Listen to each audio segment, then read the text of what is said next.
आपला जो MRTP act आहे, रिजनल प्लॅन आहे, त्यानंतर आपला 1908चा IGR कायदा आहे, या सर्व कायद्याच्या तरतुदीमध्येच काम केलं पाहिजे। आणि आता ही गोष्ट खरी आहे की तुम्ही मला सांगितलं की आमचे ॲड्ज्युडिकेशनच्या नावाने आधी मुद्रांक जास्त लावायचं मग कमी करण्याचं, आधी कमी लावायचं मग जास्त करायचं, हे जे आमच्याकडे चालतं JDR लेवलला, यामध्ये आता आज आम्ही एक SOP इश्यू करतोय की ॲड्ज्युडिकेशन जरी कॉशी ज्युडिशियल पॉवर आहे, ॲड्ज्युडिकेशन एक कॉशी ज्युडिशियल पॉवर आहे JDRला, जरी असले तरी अर्धन्यायिक आदेश आहे, अर्धन्यायिक पॉवर आहे, न्यायिक पूर्ण पॉवर नाही आहे।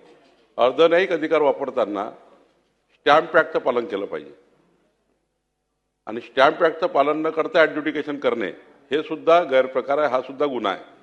त्यामुळे आता एक पुन्हा आज आम्ही SOP इश्यू करतोय आणि 1 एप्रिल 2021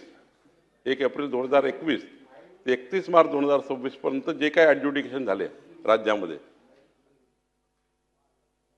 सर्व प्रकरणाची आजच आम्ही AGच्या माध्यमातून संपूर्ण टास्क फोर्स लावून संपूर्ण ॲड्ज्युडिकेशन तपासतोय। संपूर्ण राज्यच AGकडे आम्ही देतोय आणि AGच्या माध्यमातून टास्क फोर्स लावायचा, नुसतं AGने देऊन चालणार नाही, त्यांच्याकडे खूप काम आहे। तर मी आज AGशी बोललोय, त्यांनी मान्य केलं आहे की आम्ही टास्क फोर्स देतो। जेवढे ॲड्ज्युडिकेशन झाले आहे एप्रिलपासून 21 पासून 25 पर्यंत ते सर्व तपासतोय। त्यात जे काही ज्यांनी ॲड्ज्युडिकेशन चुकीचे केले असतील, स्टॅम्प ॲक्टच्या बाहेर जाऊन केले असतील, त्यांच्यावर निलंबन असेल तर निलंबन, गुन्हे दाखल करायचे तर गुन्हे दाखल करू। जरी कॉशी ज्युडिशियल अधिकार असले तरी चुकीचे अधिकार वापरले आणि यानंतर मात्र आजपासून आम्ही एक पुन्हा नोटिफिकेशन काढतोय, शासन निर्णय करतोय की यानंतर मात्र ॲड्ज्युडिकेशन करताना या नियमाच्या बाहेर कोणी जाणार नाही।